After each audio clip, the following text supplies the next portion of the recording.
So today on the show, I'm very excited to welcome back Drew McLellan, who I'm happy to say is a friend of the show after a lot of years. If you don't know Drew, he's worked in advertising for 30 plus years. He started his own agency called McLellan Marketing Group in 1995 after a 5-year stint in Y&R, and he still actively runs the agency, which I want to get into. And he spends the lion's share of his time running Agency Management Institute, or AMI for short, which he also owns. And if you don't know AMI, they serve thousands of agencies all the time, including advertising, digital marketing, media, and PR. And they help people basically increase AGI, attract better clients and employees, and mitigate the risks of being self-employed in such a volatile business. And best of all, let the agency owner actually enjoy the perks of agency ownership. Drew, great to have you back on. Thanks for having me. It's good to be back. Yeah, my first question is, what are those perks? What are some of those perks that people don't appreciate?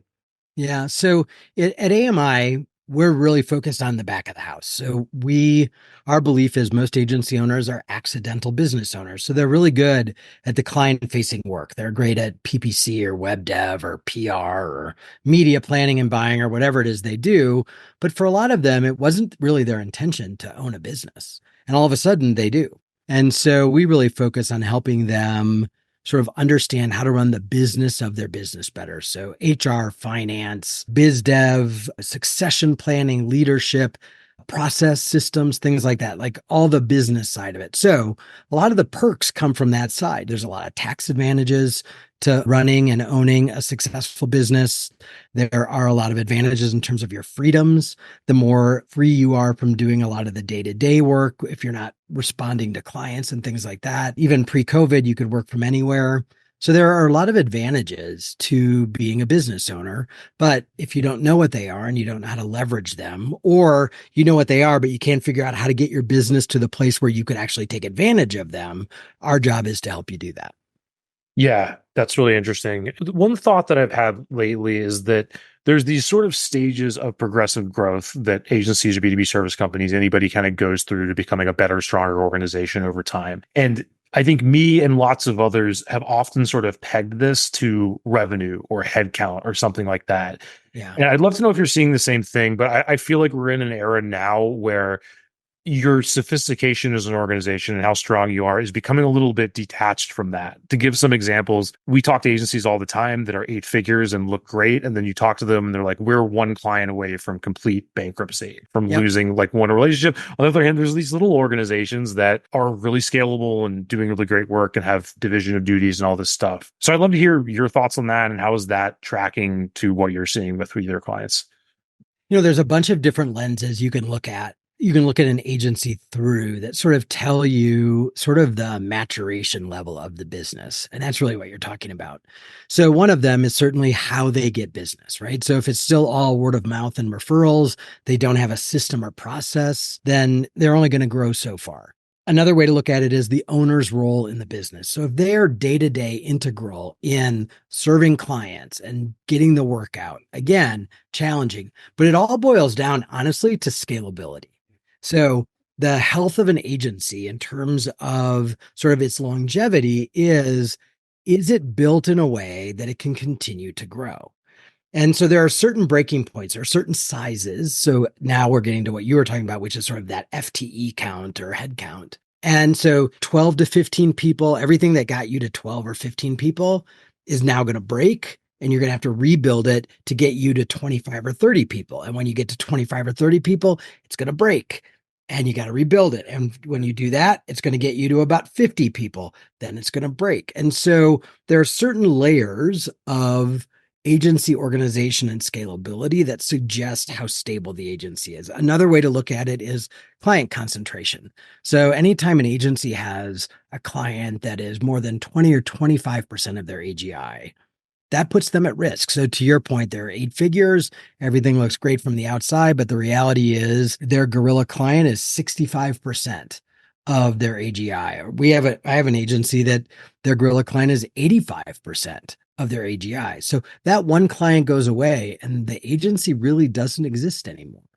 And so I think there's a lot of indicators, but they all are really around sort of how balanced and scalable is the business. That's really what tells you how mature it is and what's possible in terms of growth. You and I have talked about this before. Growth isn't always a headcount thing. Growth sometimes is new products and services. Growth might be a new strategic partnership where you're actually selling something that you don't deliver. Growth is oftentimes should be around AGI and profitability, not headcount. And really rapid growth can crush an agency in terms of profitability because you have to do a lot of work before the money starts coming in. You're expending energy, you're hiring new people, you're buying equipment, all because in 3 to 6 months, the income is going to start rolling in from that new client. So you have to manage that too. So it really is about understanding sort of the ecosystem of the agency and where you're weak and where you need to shore up some things.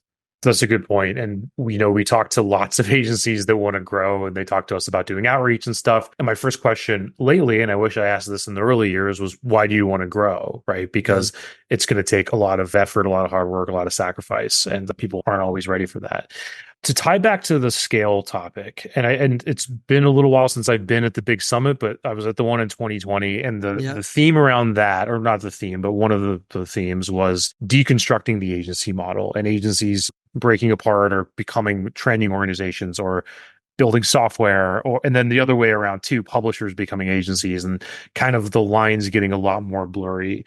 I just would love to hear your thoughts on like how has that progressed over the last 4 years, and how is the innovation happening now on the agency model? Yeah, it's interesting. So I think for a while, what we saw was agencies thinking they had to be something other than an agency to be successful or profitable. And I think part of that is how we define an agency. And so one thing we are seeing a shift in is that a lot of agencies are making less stuff, right? The things that have been commoditized, you can go on Upwork or anywhere and find somebody who can do that work. And agencies are putting a lot more attention on sort of strategy and the thinking behind the work that they do and selling more of that sort of strategic partnership sort of level consultation. So becoming more like a McKinsey or something like that, and having more of that be on the front end of their offering. And then the client can kind of decide, do I want you to also make the thing? Or do I want to make it in-house? Or do I want to go somewhere else to make it? So agencies have sort of decoupled the idea that if we tell you you need a widget, we also have to be the one to make the widget for you. It's really about getting paid for all parts of the work. So I want to get paid for doing the research that figures out actually you do need a widget. I want to get paid for the work that helps me build the plan for what you're going to do with the widget once you have a widget and how you're going to launch it to your customers and why does it matter. And then we can also build the widget if you would like us to. And so you're seeing agencies sort of, we used to give away a lot of our thinking, and some agencies still do that foolishly. And that goes back to sort of the Mad Men model where you gave away everything. You gave away strategy, you gave away creative, you gave away everything just for the media commission. And we've seen over the decades that sort of dependence on media commissions or getting paid to make the thing getting smaller and smaller and smaller. And agencies finally realizing that actually what they bring to the party is that outside perspective with that marketing expertise, and they should get paid for that. Just like an architect gets paid for creating a blueprint, whether they build the house or not is irrelevant. You can't build a house without the blueprint. And so agencies are getting smarter about spending more time and energy in selling the blueprint and delivering it to clients, whether they get to build the house or not. Yeah, I think that's a great point. And I think that it's sort of like happening on a macro level too, where it seems like it's almost passe to be like information's not the answer and IP doesn't matter. It seems like we're seeing a shift back towards IP being valuable again, which is interesting. Yep. I mean, even just on a consumer level, like it's not expected anymore that you're going to log into a newspaper and not hit a paywall, right? And not have to pay for something. Right. So I think it's happening on a bigger level, but I don't know that buyers have necessarily caught up to that cultural change. And sometimes it's still kind of an uphill battle to make your thought leadership valuable. And I think tied to that is just and I'm not the only one to observe this, but sort of like a drought of trust where trust is at an all-time low. Assuming you buy into that, how do you see people or agencies kind of navigating that, the sales process and so on? Yeah. So as you know, based on the book that I wrote with Stephen Wessner in 2020, Sell with Authority, I really believe the way agencies sell today is by earning the trust long before the buyer is ready to buy. And so it really is about establishing yourself as, call it what you want, subject matter expert, thought leader, authority, whatever it is, but that you own a position inside your agency and inside the community and inside the industry you serve, whatever that may be, that you have a depth of expertise and you demonstrate that you are smart and that you are committed to helping people do it well through thought leadership. So through like what you're doing, through a podcast or through writing a book or doing a piece of research, and that you share parts of that freely and openly so that they begin to sort of have a sense of who you are and that they can trust you long before they're ready to give you a dollar. And the trick is understanding what you give away for free and what you say, you know what? That's behind the, back to your example, that's behind the paywall. If you want that level of consulting or that level of coaching. So at AMI, for example, every month we do a live Q&A. So any agency owner or leader can come on that Q&A and ask us whatever they want for an hour. And what in the time frame that we're there, we will answer that question. But if they want like consultation about their agency's specific problem and they want us to really dig into that, then guess what? They're going to buy a consulting package. So we're super generous. We're super transparent. We're happy to answer your questions. No strings attached. Anybody can come. But at a certain point in time, you've exhausted the free model. And if you want more than that, you need to buy it. And I think agencies can follow that exact same model where they are creating a huge community of trusted prospects. A subset of them will give them money and a subset of them will never give them money. And you have to be okay with both. Yeah, I think that's great. And I've recently started like a bigger content push and a bigger push towards written content in particular. And there's a couple ways that I'm sort of rethinking how I used to do it. I think one of them is like having it be fun and making the win happen regardless of outcome, is just Yep. like the Right. the joy of creating it is pretty cool. And you have to have that because it's going to take a long time for it to produce anything. And the other thing, when I'm kind of borrowing from Greg Hickman, I think he talks a lot about this, is like the idea of making the content focus more on the why you should do this, why you should use this methodology versus the how, right? Because the how Yeah. is something that if people are exclusively consuming the how, they might be the people that might not buy from you anyway. Yeah. We'd love to hear your thoughts on that and kind of how you're thinking about content creation and so on. I think it has to be a balance of both. And I think you have to go into the idea of becoming a thought leader or an authority or an micro influencer or whatever you want to call it with pretty pure intentions. And this is where I think it gets messed up. So you have to go into it with the goal of helping the audience, regardless of if they ever give you a dollar. If you go into it thinking, I'm doing this to make money, this is the only reason I'm doing it, then I think they could sniff that out in a hurry. And so I think it's usually a mix of the why and the how. For example, we'll teach certain financial metrics that we teach in workshops that people pay for, but we'll teach those metrics in our free content so people can start applying it and go, oh, that actually was really helpful. Now, if they taught us that, I wonder how much more I would learn if I went to that 2-day workshop. Probably 8/10 of the people will never show up at that workshop. Fine. But the other 2/10 do. And they walk in the door already trusting, already committed, already ready to learn. So the sales process is shorter, it's easier, and they already walk in kind of like a converted fan that wants more of what you've given them because you've been of value. So I think you've got to find the balance. So when I think about the work that we do, and people say, well, why do you do the podcast and why do you do the research and all of that?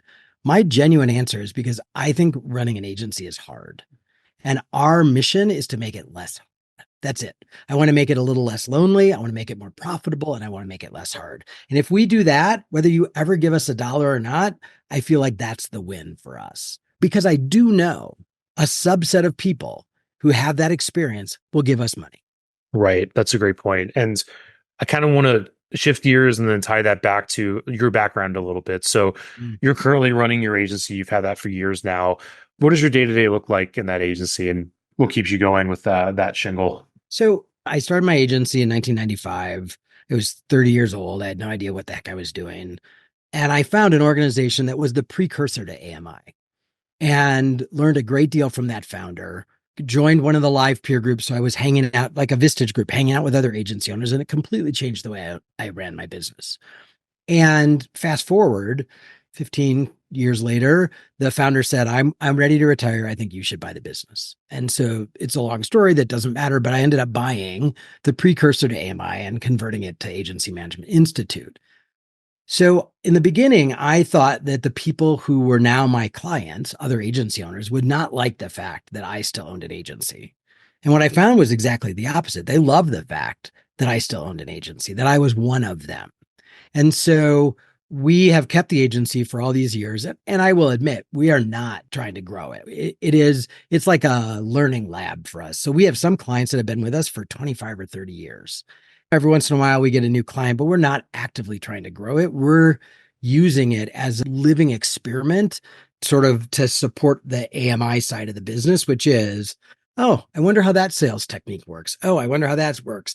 And it keeps me with my feet right in it in terms of the financial metrics and all of those sort of things, the challenges with employees.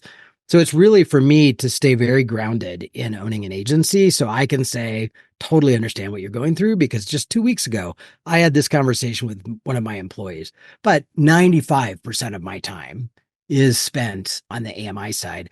I have employees on the agency side that several of them are celebrating 20 years with us. And so most of the day-to-day stuff, they really run, and I am acting as a CEO like I should, and I'm not really involved in the day-to-day like client work or anything like that anymore. Yeah, that's interesting. And it kind of reminds me of like, it seems like even within one company where you serve one audience, you can have this kind of laboratory and then have a new thing going at the same time. Like, I Yeah, feel like in my own business, our done for you model is kind of becoming the laboratory because we made the decision not to scale it massively and to focus more right. on training and our IP and everything like that. Yep. But I don't see a day where it totally goes away because it keeps us fresh and everything like that. So, Right. It keeps us relevant. Yeah. yeah, exactly. Yeah. I think about somebody who's advising agencies on sales or agencies on the things we advise them, and they owned an agency 30 years ago, or they worked at an agency 20 years ago. Yeah. How in the world can you have any idea what's real anymore? Because honest to God, what we did 5 years ago, we're not doing anymore. So how do you stay current? And so for me, it's just another way for us to stay fresh. Yeah, and I think it's smart. And I've definitely been on calls with agency owners that have hired, certain consultants in that situation, and they're like, they told us to go do this, and it's somebody's winning lottery ticket numbers from 30 years ago. Right. Right. And that's like it's not sustainable. So I think that's a really good point. One more question I had is like, since you've had AMI for a while now, and you've had, Mhm. let's say, different classes of agencies come through, how have the goalposts changed? Like, have you found that what most people wanted out of their agency 10, 20 years ago, however long it was, it has changed a lot recently? And if so, like, what does it look like now compared to the past? I think that agency owners want a couple things. I think they want a sustainable business that supports them and their family and provides them with an opportunity to build wealth outside of the business, which is a big thing that we preach.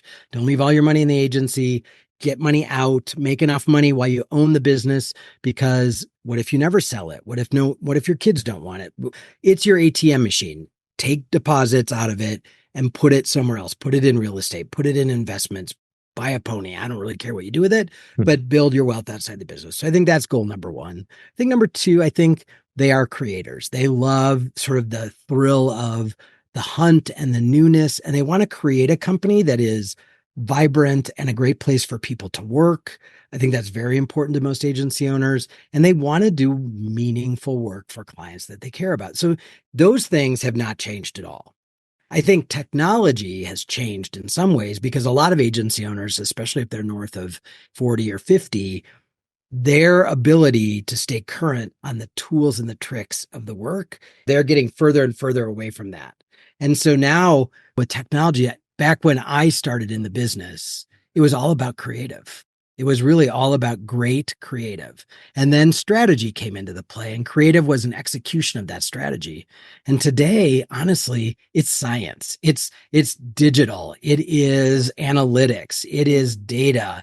It's AI. And so now what they're building is they're building an information machine that provides direction for where clients should go. So it's completely changed the outputs which again gets back to that, be an advisor, not a maker of things, because now it's really about understanding the data and, to use the age old thing, telling your client where the puck's going next and where they need to go. as opposed to making the puck. And so Yep. I think for a lot of agency owners, it's really about sort of leveraging up technology and data to have what we call countable work. Things that when you say to a client, look, if you give me $1, I'm going to show you how we gave you $3 in leads or sales or whatever it may be, whatever the measuring stick is. We couldn't do that back in the day. You ran big brand campaigns and you didn't, other than if you did a benchmark study, you didn't even know if there was an awareness lift. Today, we know so much. And so the business has changed dramatically. And I think agency owners are now figuring out that they're in a very different kind of business than they were in, for many of them, when they started in the business as an employee somewhere. Yeah. And I think a big part of that and a big part of being successful was like putting constraints up, right? Because it's just really easy to go insane if you're trying to contend with that level of uncertainty for so many different groups and for so many different technologies and all that sort of thing. And it becomes more about, if you do that, it becomes more about sorting for the right clients as it is selling all the time, right? So I think that's big. Well, I think it's almost impossible with today's sophistication level for one agency to be everything for everybody. I don't think it's possible. And most agencies are under 25 people. So how in the world can you know everything about all the things for every industry? It's just impossible. And so again, we really strongly advocate niching down and that there is no such thing as too small of a niche, that you have to be a subject matter expert in something. And it's not just who you serve, but it's also what you do for them. So most web dev shops don't also do PR. And most PPC shops don't also do fill in the blank. And so what we're seeing is agencies narrow their focus both in terms of who they serve and what they offer those clients so that they really can be an expert at whatever size they're at. Yeah, that makes sense. I'd love to riff on AI a little bit because you mentioned that. One question that I get asked a lot is like, how are you using AI in your sales process? And for us, it's B2B sales outreach. Yeah. And my answer, and I'm writing a post on this now, so it's fresh, is not much, right? And it's because like the first thing to figure out is like when somebody asks about AI, what kind of conversation are we having? Are we talking about like marginal utility and these like interesting little gains, or are we talking about this is going to transform everything? And I think that a lot of the times there's just been this push to cheerlead for technology that it really isn't going to give you a lot more firepower yet. Like, for example, in our world, even if somebody nails it with using AI for B2B sales outreach, everyone else is going to catch up to that real fast. So whatever worked Right. yesterday is not going to work tomorrow. That's always the case. But also, like, let's say it does work, you're still going to have this human bottleneck of a person that's going to have to talk to all these people and then also be accountable to everything the AI did. So we're sort of like, once that with that issue, like it's such a bottleneck that it doesn't really give you that much mileage. I suspect that other areas outside of sales are going to contend with similar issues, but I'd love to hear kind of what you're seeing with AI and how it's panning out for your clients. Yeah, I think the way agencies are looking at AI is the way we used to look at Excel, right? So we could sit with a calculator or our fingers and toes and do math manually, or we can write a formula where we put the right data in, we plug it into a formula, and the answer comes out faster.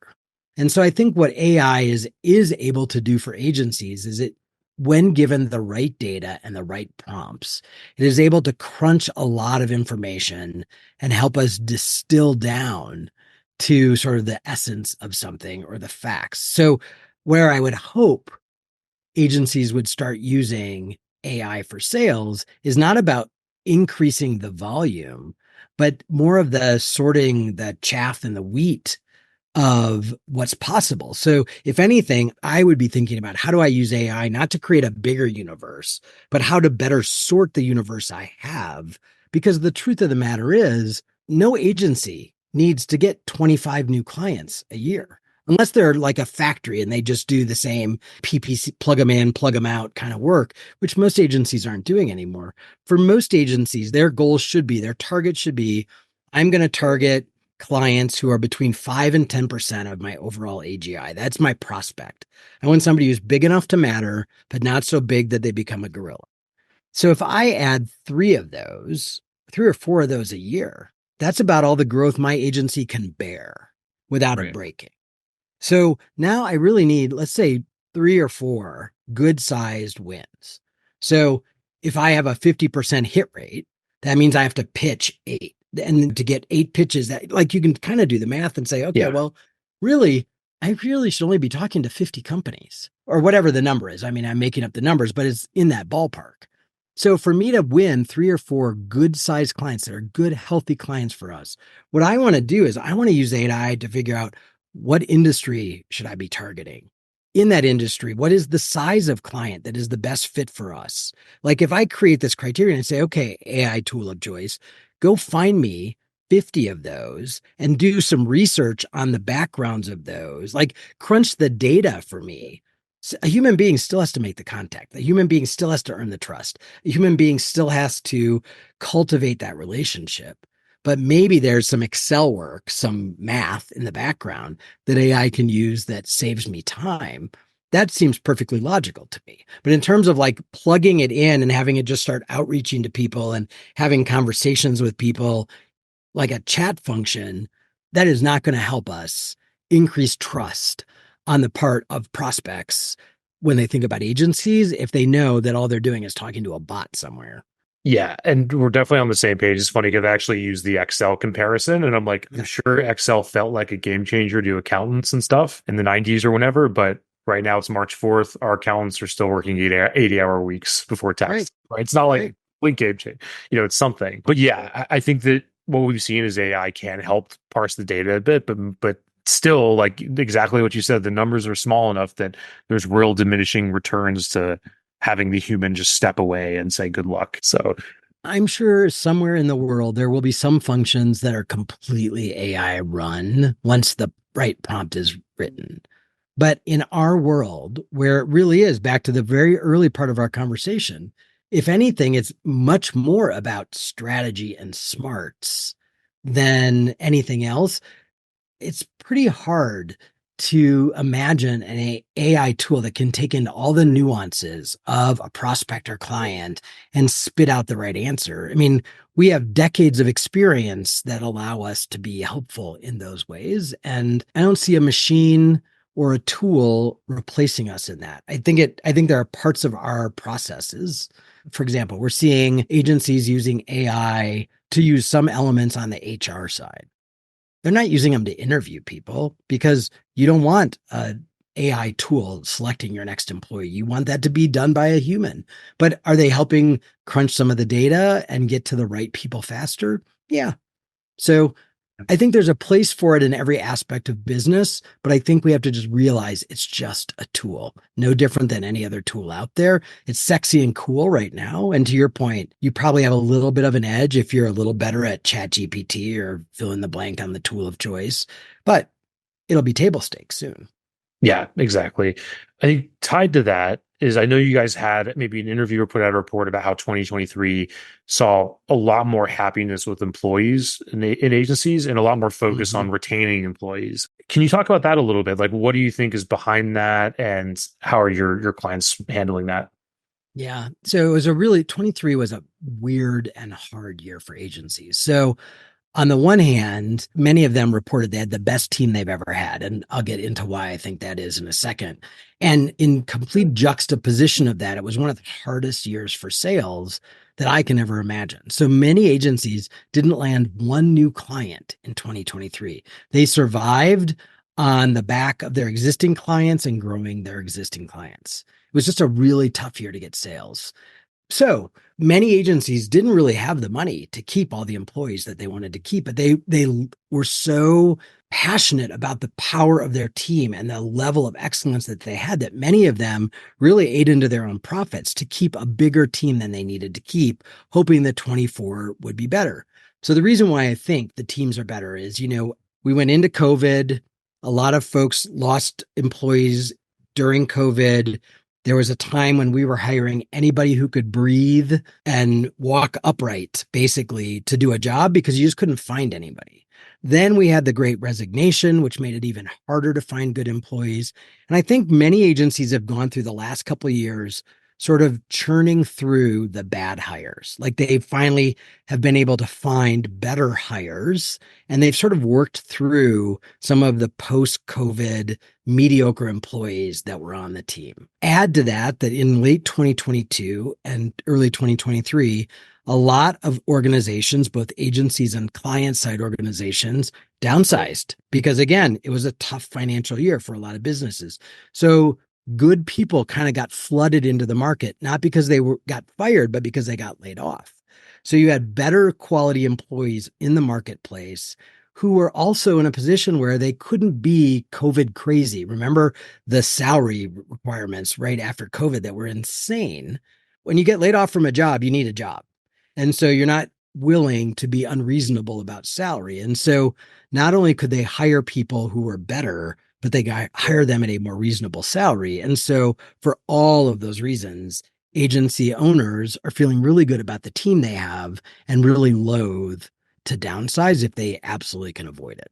Yeah, that makes sense. And that's good insight into the whole system. I think with that in mind, how is 2024 looking? What are you seeing out there?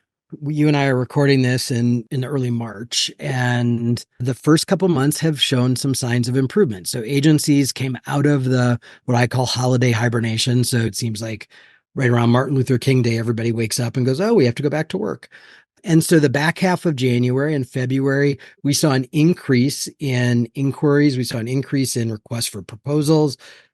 People were closing deals faster than they had in 23. So I would say most agency owners are cautiously optimistic about sales for 24. We've already seen pipelines are getting a little more full and there's more sales activity. I think it's going to be until probably this summer until it really takes hold. I think it's better than it was, but it's still not great yet. And so I'm hoping we get to great by summer or Labor Day.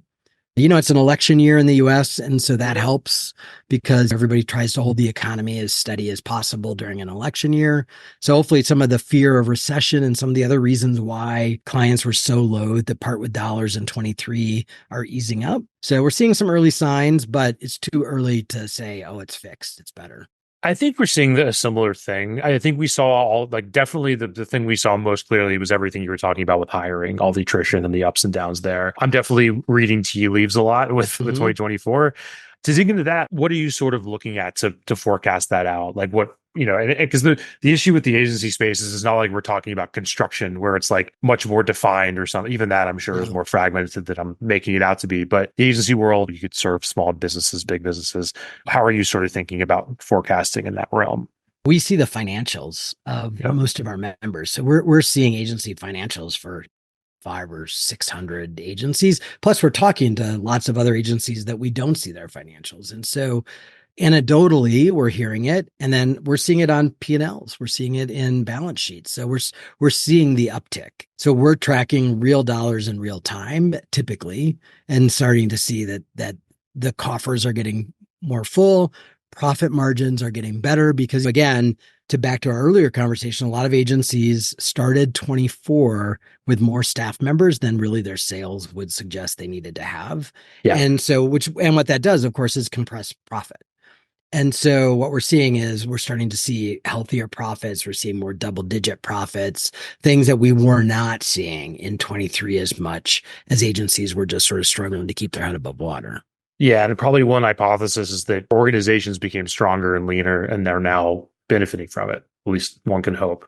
Yeah. And I also think on the client side, you can only not market for so long. Sooner or later, you've got to be out in the marketplace. And so I think they didn't spend money for a long time. And one of the things we saw in 23, and I'm curious if you saw it too, we saw a lot of agencies being awarded work, getting signed scopes of work, and then the client just kept kicking the work down the path. Like, oh, we're not going to start this month. We'll start in a month, or we'll start in 2 months. And so a lot of work that was promised in 23 started months and months later in 23 than it was originally scoped for, which again makes it hard to let staff go if you've got a signed scope of work. And any day now, the client's going to come back and say, yep, let's get started. But clients were just stretching it out and stretching it out. So I think they got to the point where they've been quiet for so long, they've got to do something. Yeah. And I think as usual, and like everything that you've talked about agrees with our experience that the clients that we've had that are really prioritized just building relationships and trust in their industry and getting out Mhm. there prospecting did a lot better because they not, I mean, I think a lot of the times people are thinking about outreach and lead gen just in terms of dollars and cents, which it is, but there's another element to it where it's like you're getting all this market intelligence. So you're figuring out, okay, this person in this industry didn't sign. Why didn't they sign? And sometimes it's macro and sometimes it's idiosyncratic or whatever, but at least you know, right? If you're having these conversations. Well, and I think too, you're also cultivating relationship. And back to your comment about trust. So even if somebody didn't buy from you in 23, if you stayed in touch, if you were helpful, again, back to our thought leadership discussion, if you're giving them content that helps them do their job better, even if they're doing it without your help, then the trust factor in that sort of relationship is much tighter so that when they are ready to spend money, they get quicker to spending it with you because they've already done their due diligence and they already have some trust in you. Yeah, that's great. I think that's a great note to end on. I wish your dogs thought we were more entertaining because they just kept. In and out all day. Yep. Yep. I'll have to But the bring minute in I more. close the minute I close the door, then they just scratch at the door. So it's easier to let them wander in and out, decide you and I are boring, and then Yeah, head back out. Yeah. yeah, that sounds like our team as well. Yeah. They get just as bored of me. So, Drew, this has been awesome. Where can people go to follow what you're up to and get in touch and all that good stuff? Head over to agencymanagementinstitute.com and you can learn all about all the free content. We have a newsletter that goes out every week. So if you scroll down to the bottom of the website, you can sign up for that. And again, there's lots of free content. We just wrapped up how agencies are leveraging AI webinar, ironically, earlier this morning. So we're doing free webinars all the time. We have that free monthly Q&A. So there's lots of free resources, the podcast that you can take advantage of. And the hub is the website. So that would be a good place to start. Awesome. We'll get it linked and let's do it again, sir. Appreciate it. All right. Awesome. Good seeing you.